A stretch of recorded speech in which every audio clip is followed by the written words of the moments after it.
Bienvenidos un domingo más. Nos acercamos a ese momento de abrir la palabra de Dios y meditar en ella. Y he estado reflexionando en estos días acerca de algunas cuestiones que tienen que ver con el día a día, con nuestra vida, con nuestra experiencia de fe, con esa experiencia que tenemos de Dios y de la Iglesia. A lo largo de los años me he ido encontrando con gente, con personas que llegan a la Iglesia, que entienden el mensaje del Evangelio, que escuchan, que leen, que se involucran en cierto modo en la vida de la Iglesia, en la vida de la comunidad. Y llega un punto en el que tienen que tomar una decisión con respecto a Dios. Hay personas que abrazan la fe, abrazan el seguimiento de Jesús, entienden perfectamente lo que supone la propuesta de Jesús en el Evangelio y toman un compromiso y siguen firmes ahí toda su vida, a pesar de las circunstancias. Y hay otras personas que llega un momento que deciden que no. Y entonces abandonan, aún muchos habiendo nacido en el seno de la Iglesia, abandonan y se dan de baja del proyecto de Jesús. Entienden que esto no es para ellos por uno u otro motivo, y entonces pues cada uno de ellos esgrime y tiene sus motivos, y ahí está pues esa falta de compromiso, falta de interés, decepciones con la Iglesia y en la Iglesia.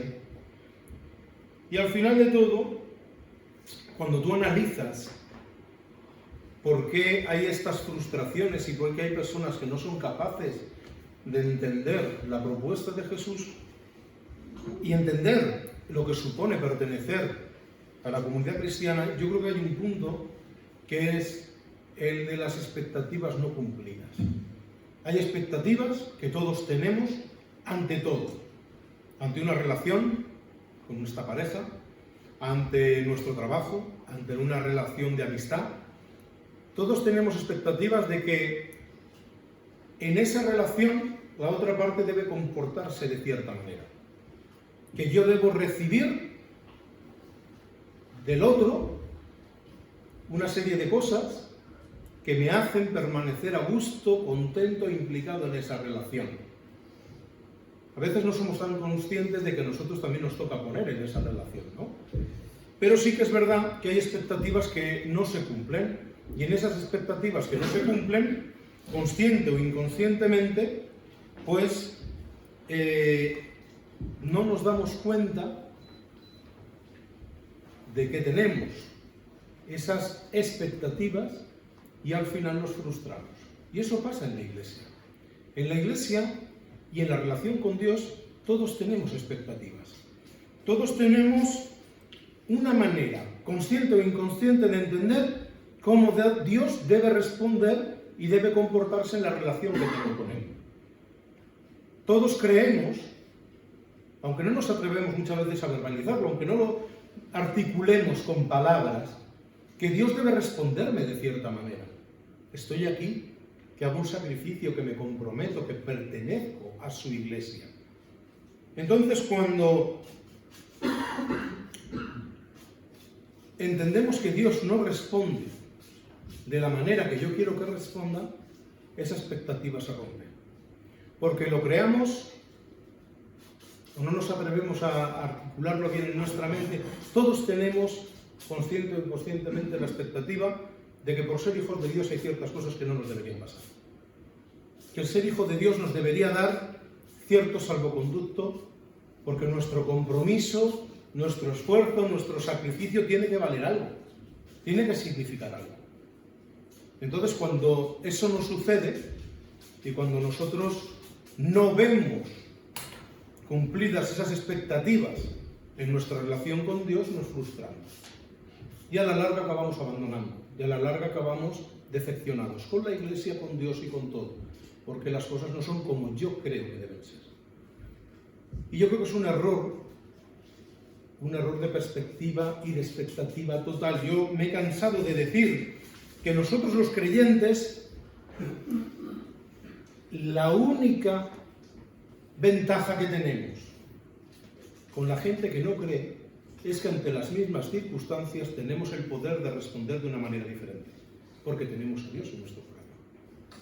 Pero eso no nos libra de pasar los mismos desiertos que pasa el resto de la gente. Estamos en este mundo y compartimos todo, lo bueno y lo malo. Así que, después de estar meditando, y le comentaba a Febe mucho estos días, había acabado el ciclo del Sermón del Monte y no sabía, he estado orando unos días, bueno Señor, ¿qué es lo que tengo que compartir ahora con la Iglesia? Creo que tenemos un agujero de conocimiento importante de Dios. Creo que no conocemos realmente a Dios. Creo que nos falta conocer en quién creemos. Porque si no, no habría frustración, no habría decepción, no habría dolor, no habría mal entendimiento de cómo Dios debe responder ante mis circunstancias. No habría frustración. No habría esas situaciones en las cuales me duele más la Iglesia que disfruto la Iglesia. Que es una carga venir, que es un sacrificio, que a veces, o en muchas ocasiones, prefiero estar en cualquier otro sitio y aquí el domingo por la mañana. Que mi compromiso con la Iglesia no es tan importante como yo sentirme bien, como yo estar a gusto, como yo vivir una fe que amoldo a mis deseos y a mis necesidades para sentirme yo a gusto, cómodo, contento y demás. Yo creo que nos falta cierto conocimiento acerca de quién es Dios. Nos falta cierta comprensión de por qué nuestra relación con Dios es como es. Y nos falta a todos cierto conocimiento de cuál es nuestra parte del recorrido en la relación con Dios. ¿Qué es lo que Dios está pidiendo de nosotros? A veces tenemos mal entendido esto. A veces pensamos, unos, que por llenar la agenda de actividades Dios está más contento. Otros, que las actividades, eso de las obras no me implico en nada porque la espiritualidad es lo más importante. Otros que la fe es para vivirla en privado, venir a la iglesia, bien, pero si no vengo también, puedo estar en casa y poner YouTube y es suficiente. Y nada de eso es lo que aparece en la palabra de Dios. Por lo tanto, en las próximas semanas me gustaría que reflexionáramos acerca del conocimiento de Dios. ¿Qué nos dice Dios acerca de sí mismo y acerca de su relación con nosotros? ¿Qué nos dice Dios en su palabra acerca de cómo va a ser nuestra relación con Él? ¿Cómo es su relación con la Iglesia? ¿Cómo quiere Él comunicarse y relacionarse con cada uno de nosotros? Juan 17, versículos 1 al 3, dice así. Os lo he compartido esta mañana en el WhatsApp de la Iglesia. Después de decir todo esto, ya se estaba acercando el último momento de la vida de Jesús. Después de decir todo esto, Jesús levantó sus ojos al cielo y exclamó: Padre, ha llegado la hora. Glorifica a tu Hijo para que tu Hijo te glorifique a ti. Tú le has dado autoridad sobre todas las criaturas y Él, de ahora, vida eterna a todos los que tú le has confiado. Y la vida eterna consiste en que te reconozcan a ti como único Dios verdadero y a Jesucristo como tu enviado. La vida eterna, la consecución exitosa de nuestra relación con Dios, estar ahí disfrutando de la vida eterna con el Señor, consiste, palabras de Jesús, en que te reconozcan a ti como tu único Dios verdadero y a Jesucristo como tu enviado. ¿Qué significa eso? Hay otras versiones de la Biblia, como la Reina Valera del 60 o la Nueva Traducción Viviente, yo he leído la palabra, que traducen: esta es la vida eterna, que te conozcan a ti, el único Dios verdadero, y a Jesucristo que has enviado. Hay un matiz entre conocer y reconocer, y yo he estado estos días viendo, y creo que reconocer es la traducción adecuada en este texto.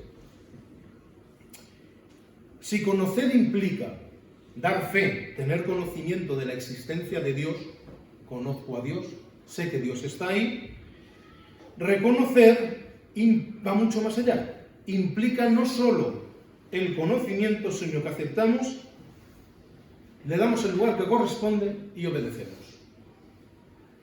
Aceptamos, le damos el lugar que a Dios le corresponde y obedecemos. ese seguimiento activo de Jesús, de la fe en Jesús. Reconocer va un paso más allá. Es el mismo razonamiento que nos encontramos entre fe y fidelidad. La fe no es suficiente. Dice Santiago 2, 17 al 20, así también la fe, si no tiene obras, si no tiene esa fidelidad, ese movimiento, esa puesta en práctica, está muerta en sí misma. Alguno dirá, tú tienes fe, yo tengo obras, muéstrame tu fe sin tus obras y yo te mostraré mi fe por mis obras. Y esto es inseparable. No hay fe sin fidelidad. ¿Por qué? Dice el versículo 19, ¿tú crees que Dios es uno? Fe, bien haces, también los demonios creen y tiemblan. ¿Quieres saber una cosa? Hombre vano, la fe sin obras está muerta. La fe sin la fidelidad no existe, está muerta. O sea, nosotros no podemos decir creo en Dios y pensar porque por decir creo en Dios soy salvo. Si no cambia nuestra vida, si no aceptamos lo que el Señor nos está diciendo, y lo que nos está diciendo el Señor es que si crees en mí, tienes que andar mis pasos. Tienes que vivir lo que yo te estoy diciendo. Tiene que haber una fidelidad y un compromiso. La fe no es suficiente porque los demonios creen y tiemblan porque saben que están condenados. Creer la existencia de Dios, creer en la existencia de Dios no es garantía de nada. En estas enseñanzas vemos que hay un paso más que Dios pide. No es conocer a Dios, es reconocer a Dios en nuestra vida. No es conocer, no es leer la Biblia, es ponerla en práctica. No es que yo me sepa de memoria todos los versículos del mundo y sepa meterlos en el momento adecuado, en un debate. No, es que yo haga real la palabra de Dios en mi vida. No hace falta memorizar tanto, hace falta hacer realidad la palabra de Dios. Por lo tanto, cuando en este texto dice que la vida eterna es reconocer a Dios y a Jesucristo como su enviado, lo que está diciendo es, si tú quieres tener la vida eterna, si tú quieres tener la garantía de la salvación, tienes que darle a Dios su lugar y hacer aquello que Dios espera de ti. Y si no sabes eso, estás abocado a la perdición. Porque te crees que con lo que has leído y conoces es suficiente, y si eso no lo llevas a la práctica, no sirve absolutamente de nada. Sabemos muchas cosas, pero si no ponemos en práctica aquello que sabemos, pues bueno, ahí está. Así que creer es el primer paso, pero solo es el punto de partida. Conocer a Dios es el primer paso, pero solo es el punto de partida. El conocimiento nos lleva al reconocimiento, que implica conocer, aceptar, seguir, obedecer, creer, crecer. Aclarado este punto, me gustaría que reflexionáramos acerca de qué supone conocer y reconocer a Dios. En primer punto, es que si conocemos y reconocemos a Dios, tenemos expectativas reales y correctas de nuestra relación con Dios. Si lo conocemos, tenemos expectativas reales. Génesis 22 nos cuenta una historia que todos hemos escuchado en la escuela dominical. Abraham, llamado por Dios, ¿qué le dice Dios a Abraham? Ven, después de haberle prometido que iba a ser padre, de que es padre a los 100 años, le dice que coja a Isaac, se lo lleve al monte y lo sacrifique. Dios estaba pidiéndole a Abraham, a nuestros ojos, una barbaridad. A los ojos de Abraham en la época, una práctica común entre los cultos paganos de la zona y la época donde él estaba, los sacrificios. Y sacrificios humanos. Ciertos cultos de la época, en la zona de Ur de los Caldeos, de donde venía Abraham, era normal hacer sacrificios humanos. No siempre se pedía el sacrificio de un hijo único. Pero el sacrificio humano era algo con lo que Abraham estaba más o menos familiarizado. Hago un paréntesis en este momento, para decir que cada escrito es deudor de su época. Lo que a nosotros nos parece una barbaridad hoy, hace más de 5.000 años, 6.000, 7.000 años, era otra cosa. Si hoy nos parece una barbaridad lo que estaban pasando en nuestro país hace 50, 60, 70 años con ciertos temas, pues figuraros cuando han pasado miles de años y es otra cultura distinta. Tenemos que hacer el ejercicio de acercarnos a la palabra de Dios siendo conscientes de que todo lo escrito es deudor de su obra. Es igual que la música. Hoy escuchamos canciones que fueron escritas hace 30, 40, 50 años que dicen barbaridades. Pero en el momento en que esas canciones fueran escritas, esos libros, esas poesías, era algo normal en la época. Si somos capaces de ver eso, no nos escandalizamos tanto. Entonces, en este momento, Génesis 22, Abraham decide este mandato y no nos dice la palabra de Dios que Abraham se echara las manos a la cabeza, dijera que Dios era un sádico, que ¿qué estaba pasando? No, no. ¿Qué hace Abraham? Obedece. Abraham obedece. Porque Abraham sabe en quién ha creído. Abraham sabe qué espera del Dios en el que cree. Y esa expectativa le lleva a obedecer. Entonces él dice, bueno, Dios me ha prometido que me va a dar descendencia. Dios me ha prometido un hijo. Esa descendencia no ha llegado. Dios sabe lo que tiene que hacer. Yo voy a obedecer. Abraham no hace lo que nosotros hacemos muchas veces. Bueno, Dios dice esto, pero a mí me parece esto. Dios nos dice en su palabra esto, pero yo, que no lo digo, pero sé más, me parece que hay que hacer esto otro. Entonces ponemos en tela de juicio lo que dice la palabra de Dios, lo que se enseña en la iglesia y lo demás. ¿Por qué? Porque la palabra dice, pero yo digo que. Y el pero yo digo, y mi interpretación particular de la palabra de Dios muchas veces me lleva a tener una falsa expectativa acerca de Dios. De que Dios va a hacer o Dios se va a comportar, porque yo sé más que lo que la misma palabra de Dios dice. Y no es así, ¿verdad? Dios le pide a Abraham esto y sabemos cómo termina la historia. El hijo pregunta, bueno, ¿dónde está el carnero que vamos a sacrificar? ¿Y qué le responde Abraham? Dios proveerá. Dios proveerá. Y cuando llega allí, no nos explica la palabra de Dios porque no nos lo explica. Entonces esto es ya especulación. ¿Qué sintió Isaac cuando vio que su padre levantaba el cuchillo? Y cuando vio al ángel que paró la mano de su padre? Y cuando de repente apareció un carnero allí. No lo sabemos.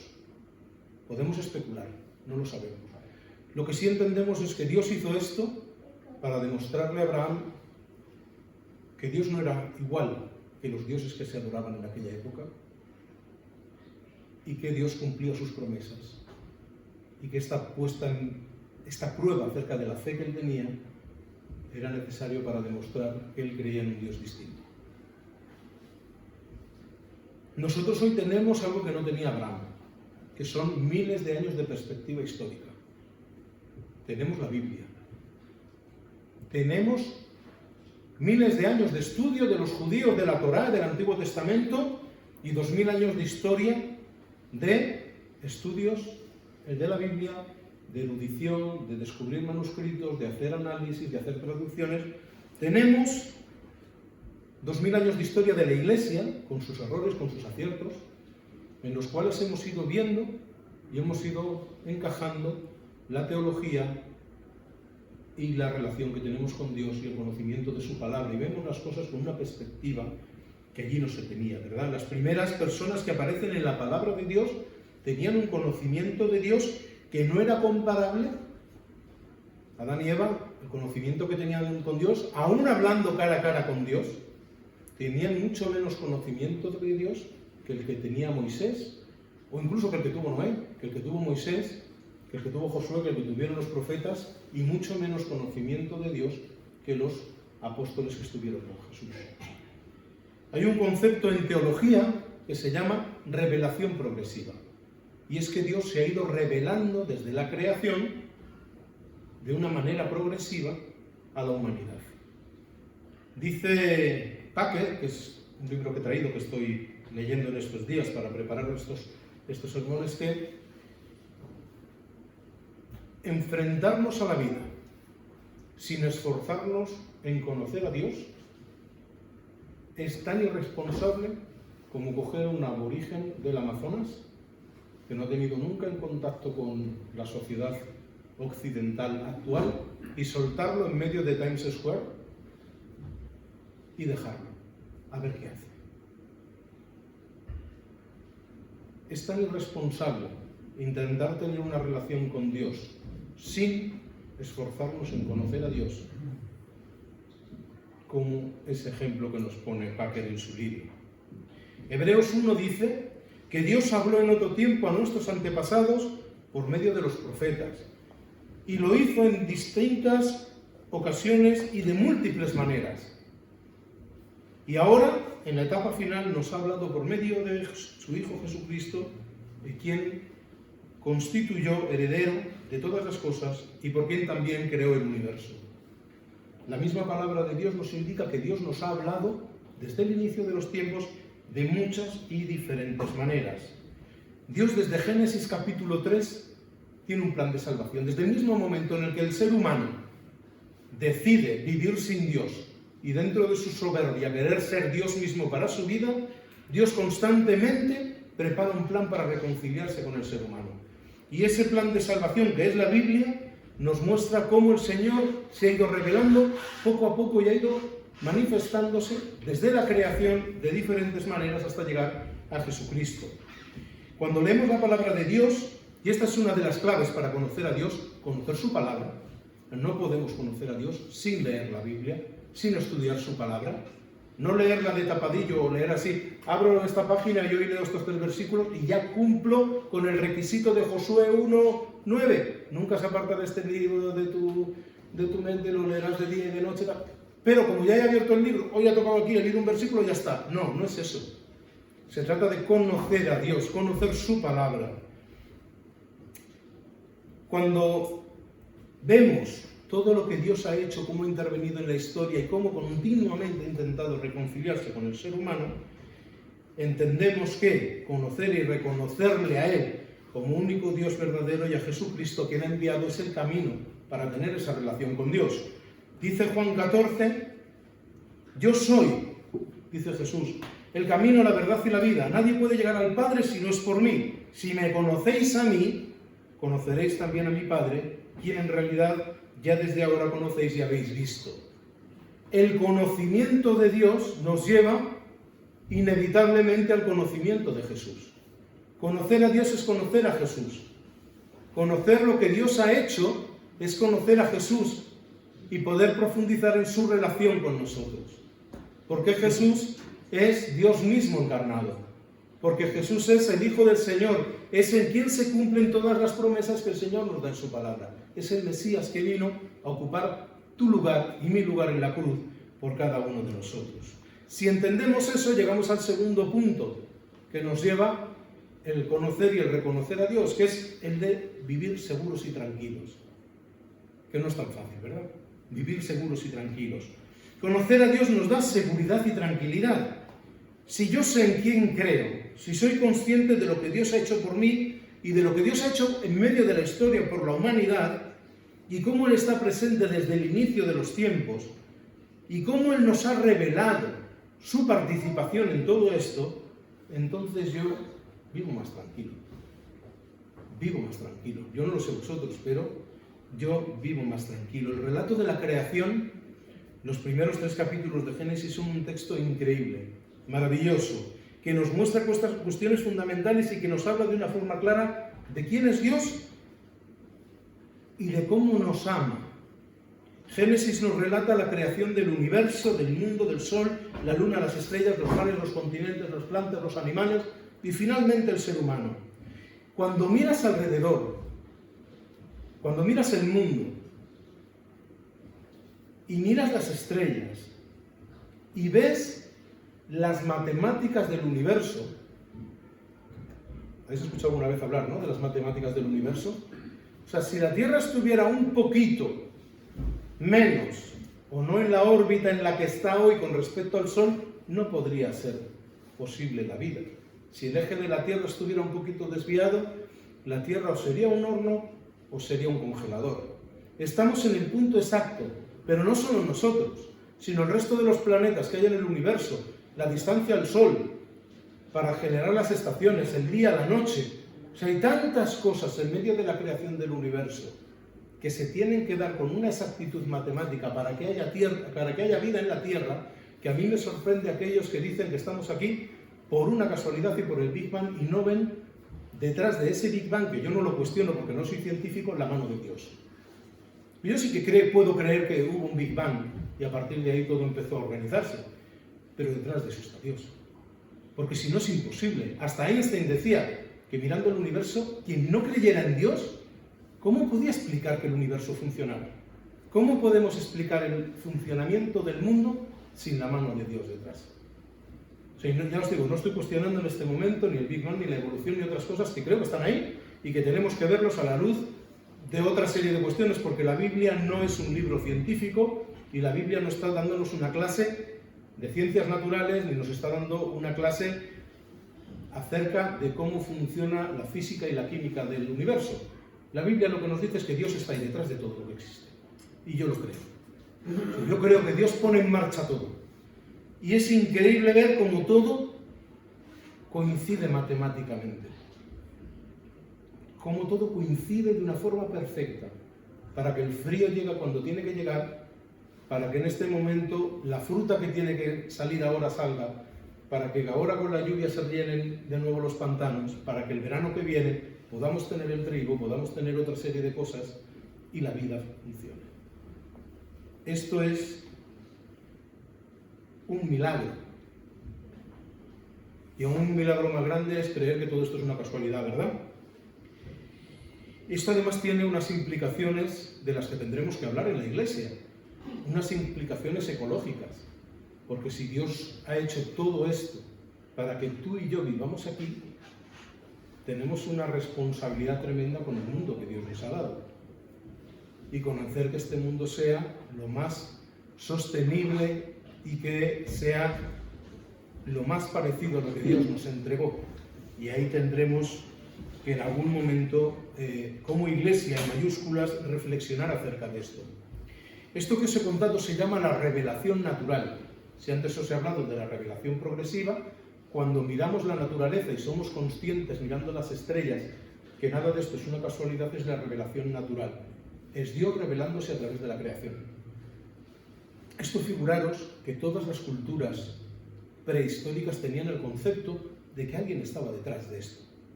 De que el agua no brotaba por casualidad, las cosas no crecían por casualidad, el sol y las estrellas y la luna no salían por casualidad, sino que había algo detrás. Y ahí se crean esas deidades, adorar la tierra, adorar el agua, adorar la luna, porque no sabían articular esa sensación de que ahí había algo más. Es ese rasgo que tenemos de ser creados a la imagen y semejanza de Dios que nos hace, aún sin conocer, ser conscientes de que hay algo más ahí. ¿Sí? ¿Me seguís? Hay un tercer punto, que yo entiendo que conocer y reconocer a Dios nos da. Y nos da paz. A mí me da mucha paz. Ante la vida, ante las circunstancias del día a día, saber que Dios tiene el control de todo. Muchos dicen, Salmo 4, para mí es muy especial, Salmo 4, muchos dicen, ¿quién nos mostrará tiempos mejores? Haz que tu rostro nos sonría, Señor. Me has dado más alegría que los que tienen cosechas abundantes de grano y de vino nuevo. En paz me acostaré y dormiré, porque solo tú, oh Señor, me mantendrás a salvo. O me mantendrás confiado, verás vivir confiado, que dicen otras versiones más clásicas, ¿verdad? El Salmo 4 nos muestra que tener esa relación con Dios nos da paz. Uno de los sentimientos de desasosiego más tremendo, uno de los sentimientos más feos, más que tenemos ahí dentro que se nos remueve cuando perdemos la paz y no podemos dormir por la noche y empezamos a dar vueltas en la cama porque alguna circunstancia tenemos en nuestra vida que no controlamos, que ha venido, que no nos gusta y que la estamos sufriendo y eso nos roba el sueño, nos quita la paz, ¿verdad? Cuando el salmista dice, y en paz me acostaré, y no solo a eso, sino que me acostaré y dormiré, otras versiones dicen, y dormiré pronto, o sea, no me dormiré a las 7 de la mañana, sino que descansaré, dormiré de verdad, es porque el salmista se siente a salvo. a pesar de las circunstancias que él está narrando, que está viviendo, porque está viviendo algo difícil. Muchos están diciendo que el Señor nos muestre tiempos mejores, porque estos tiempos que estamos viviendo no son agradables. El versículo 6 del Salmo 4. Sin embargo, él contesta: yo me voy a dormir y descanso porque Dios está conmigo y me duermo en paz. Dios nos dice en Mateo 10, versículo 30, que no se cae ni un solo pelo de nuestra cabeza que Él no sepa que sea. Algunos lo tienen más fácil, ¿eh? El Señor, para controlar a algunos de vosotros, lo tiene más sencillo. Pero a otros, lo sé, no te rías. Pero el Señor lo que nos está diciendo es eso, que toda nuestra vida le importa y que Él está pendiente de todo lo que nos ocurre. Y a mí eso me da paz. Y eso me da mucha, mucha paz. Hace 3 años, 2018, nos fuimos de vacaciones a Galicia. Nos fuimos de vacaciones a Galicia con la familia. Estamos en un pueblecito que se llama Foz. Y muy cerquita de Foz, justo al pasar la playa hasta de las Canteras tan famosa, hay un pueblo que se llama Ribeiro. Ribeiro tiene un faro, allí en un acantilado, que tiene unas mesitas donde pasamos la tarde con los niños y demás. Y yo recuerdo que alguien me hizo una foto que tengo ahí guardada. No la iba a ponerla, pero no la he puesto por no ser vanidosos. Que yo me senté en las piedras y miraba cómo rompían las olas contra las rocas y cómo se hacía de noche, cómo estaba atardeciendo. Yo cuando pienso en paz me acuerdo de aquel momento. ¿No os pasa a vosotros cuando estáis en ciertos lugares de la naturaleza que hay paz? A mí me da mucha paz ver las olas romper contra un acantilado, o me da mucha paz estar en medio de las montañas. Es curioso, nos da paz estar en contacto con la creación de Dios. Nos genera paz. Estamos conectados con lo que Dios ha creado. Y cuando estamos fuera de la vorágine del día a día y salimos de la ciudad y nos vamos a un sitio apartado en el cual estamos en contacto con la creación directa de Dios, sentimos paz. A mí me encanta viajar con mi esposa, hemos viajado por muchísimos lugares del mundo, pero paz no es lo que siento cuando estoy visitando una gran ciudad. ¿Qué siento? Emoción, estoy contento, pero estoy como acelerado por ver las cosas, por disfrutar las cosas, por tener esa experiencia. Pero cuando vas a la naturaleza no estás así. Parece que llega el sosiego, llega la tranquilidad, llega la paz, porque estamos en contacto con Dios.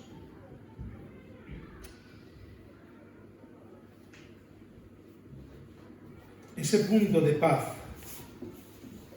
ese punto de tranquilidad, llega cuando conocemos y reconocemos a Dios en nuestra vida. Entonces llega lo que os he comentado al principio, llegamos a tener esos momentos en los cuales, a pesar de tener los mismos problemas y circunstancias que los demás, somos capaces de enfrentarlos de una manera única, porque tenemos al Señor en nuestro corazón. Voy a terminar dando solo una pincelada de cosas que vamos a ir viendo en las próximas semanas. Si conocer y reconocer a Dios es la puerta para la vida eterna, y conocer y reconocer a Jesús es la puerta para conocer a Dios, ¿cómo puedo conocer? Hasta ahora hemos hablado de la necesidad, pero ¿cómo puedo hacerlo? ¿Cómo puedo tener un conocimiento real de Dios que me ayude a tener unas expectativas correctas acerca de Dios, que no me traiga frustración cuando Dios no responde como yo quiero, o cuando un hermano o una hermana se comporta conmigo como yo no creo que se debe comportar, porque tengo una expectativa diferente de él? ¿Cómo aprendemos? ¿Cómo conectamos con Dios? Hay un tema imprescindible que tenemos que saber. Es imposible conocer a Dios en su totalidad con nuestra mente. No somos capaces de meter a Dios en nuestro pequeño cerebro, del que además dicen que solo utilizamos entre el 8 y el 10-12%. Es imposible. Ahí está la fe. Es imposible que podamos meter a Dios en nuestra cabeza y comprender la totalidad de lo que significa la magnificencia de Dios. Pero eso no nos tiene que llevar a frustrarnos, porque Dios sí quiere que conozcamos ciertas cosas de Él, y nos las ha revelado. y nos las ha comunicado. Mirad, hay grados de conocimiento. Nosotros entre nosotros tenemos grados de conocimiento. Algunos de vosotros sois conocidos míos. Nos vemos los domingos, nos saludamos, no tenemos más relación. Algunos vienen por primera, por segunda, por tercera vez a la iglesia y estamos en ese primer grado de conocimiento, de ser conocidos. De ahí pasamos a generar una amistad. Bueno, una relación antes que una amistad. Este es el punto que hay. Yo meto ahí a las madres y los padres del colegio de mis hijos.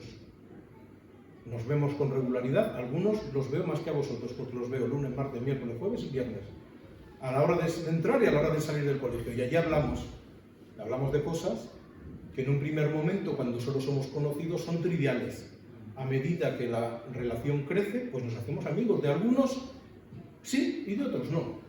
¿Por qué? Porque ahí está el carácter, está encajar, está en que los niños se lleven bien. Hay una serie de cosas que hacen que encajes con otras personas. Luego llegamos a ser amigos y compartimos experiencias fuera de aquellos ambientes donde nos relacionamos por obligación. Ya quedamos a comer, ya quedamos a cenar, ya salimos, ya vamos a la playa un día con los niños, o salimos con las parejas. Y luego ya llega el punto en el que somos más que amigos, somos familia. Porque nos implicamos no solo en el ocio y en pasarlo bien, sino que cuando el otro lo pasa mal, yo estoy ahí. Cuando el otro sufre, yo estoy ayudándole. Porque es algo más que un amigo, es familia. Todos esos son pasos normales en las relaciones. En la iglesia todo va más deprisa. ¿Por qué? Porque nos criamos juntos, porque vivimos la experiencia de la fe juntos. Entonces, a muchos hermanos de la iglesia, con los que nos unen ciertas afinidades de personalidad y a nuestros hijos y tal, pues ya somos más que todo eso, ¿verdad? Con Dios es lo mismo. No tenemos la misma relación con Dios el día que venimos a la iglesia por primera vez que el día que Dios nos llama a su presencia si hemos estado toda la vida firmes en el Evangelio. No es lo mismo la relación que puede tener Dani, Judith o Jean-Paul, Sergio, que son los más jóvenes que hay aquí, con Dios que la que pueden tener Miquel o Rosendo, que llevan muchos años viviendo y experimentando a Dios. Es lo mismo. La relación con Dios crece cuando se cultiva. Dios ha puesto todo para que tú te relaciones con Él. Por lo tanto, a nosotros nos toca andar nuestra parte del camino, que es lo que vamos a ir viendo en las próximas semanas de cómo vamos a conocer a Dios. Dios se ha revelado a través de la creación, a través de su palabra, y se revela en medio de su pueblo. Por lo tanto, nuestra responsabilidad es buscar a Dios cada día por medio de la oración, buscar a Dios cada día por medio del estudio de la palabra y buscar a Dios cada día en medio de la comunidad, en medio de la experiencia de la fe, en medio de la iglesia. Por eso os decía antes que es tan importante el pertenecer y el ser conscientes de que Dios habla a través de su pueblo y a través de su iglesia.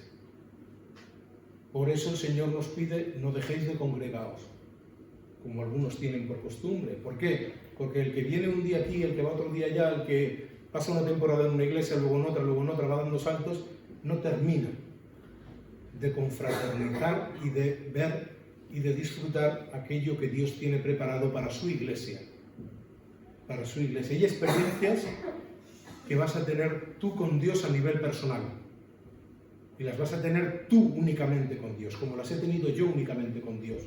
Y puede que las tengas en tu habitación, cerrado a solas, conduciendo tu coche para ir al trabajo, o a 10.000 pies de altura en un avión. No lo sé, eso es que entre Dios y tú. Pero también va a haber experiencias que tengas con Dios dentro de la iglesia, a través de los hermanos de la iglesia. Y a lo mejor es un abrazo, a lo mejor es una oración, a lo mejor es una canción, o a lo mejor es un día de una comida, no lo sé. Cómo Dios va a actuar y cómo Dios se va a manifestar y cómo Dios va a tocar tu corazón. Lo que sí sé es que si no estás, no lo va a hacer. Y que el Señor nos está llamando a construir, a implicarnos, a comprometernos, a dar un paso al frente, porque es la única manera de conocerlo, porque eso es lo que Él ha preparado para nosotros, que eso es lo que Él pide para nosotros. Todo lo demás es no terminar ni de conocer ni de reconocer al Señor. Es ir a su palabra e interpretarla a nuestra manera. Es ir a su palabra y decir, bueno, la palabra de Dios dice, pero yo entiendo que... Yo cuando alguien me dice, sí, la palabra de Dios dice, pero yo creo que... Ya se me ponen las orejas así. ¿Por qué? Porque es por el mismo motivo que yo os digo siempre. Yo puedo decir desde aquí la barbaridad que yo quiera. Tengo el poder del micrófono y ahora del vídeo. Pero tu responsabilidad es cuando estés hoy en casa, cuando estés esta semana en casa, volver a la palabra de Dios, leer y ver si lo que se te ha dicho aquí es realmente lo que Dios dice, o no lo que se le ha ocurrido a Juan esta mañana o ayer por la noche. Porque si hubiera sido ayer por la noche, que se me ocurre después de que el Barça casi pierde en el último minuto, empató ahí, tal, pues vengo y os cuento otra cosa, que a mí me parezca bien. O si tengo un corazón oscuro, os manipulo, os engaño y tal, para llevaros donde yo quiera, como pasa, por desgracia, en otros lugares. Por eso el Señor deposita en nosotros la responsabilidad de nuestra relación con Dios, no en el pastor de la iglesia ni en el predicador. Nadie va a poder acusar al pastor o al predicador de decir, es que Juan me enseñó esto. Pero no tienes la Biblia en tu casa, alma de cantar. No nos ha dado la palabra de Dios el Señor para que cada uno de nosotros vayamos y escudriñemos y leamos y veamos y tengamos esa relación personal e intransferible, como las tarjetas de crédito, con el Señor. Solo nosotros somos responsables de lo que queremos hacer en nuestra vida con nuestra relación con Dios. Y en las próximas semanas vamos a ver qué significa conocer y reconocer a Dios en nuestra vida, para que esos agujeros que a veces están ahí, por los cuales se nos cuelan ciertas decisiones y actitudes con respecto a Dios y con respecto a la Iglesia, que no son lo que Dios quiere, podamos reenfocar nuestra vida y hacer y buscar hacer lo que Dios quiere siempre. Gracias por escucharme. Hoy me he alargado un poquito más de lo normal. Espero que el Señor nos haya hablado. Vamos a orar y vamos a despedirnos de este tiempo juntos. Señor y Padre, te damos gracias por tu palabra. Muchísimas gracias por todo lo que nos das cada día. Gracias, Señor, por tu amor infinito y por tu misericordia. Gracias, Señor, porque siempre estás a nuestro lado. Y gracias porque tu palabra nos hace reaccionar ante esas cosas que todavía tenemos que cambiar, modificar, en las cuales tenemos que crecer, esas cosas, Señor, en las que tú nos muestras el camino que quieres para nosotros y cómo nos quieres bendecir y cómo nos quieres hablar y cómo quieres transformar nuestra vida, Señor. Queremos cada día caminar más cerca de ti y cada día hacer más tu voluntad, Señor. Ayúdanos, guárdanos y cuídanos siempre.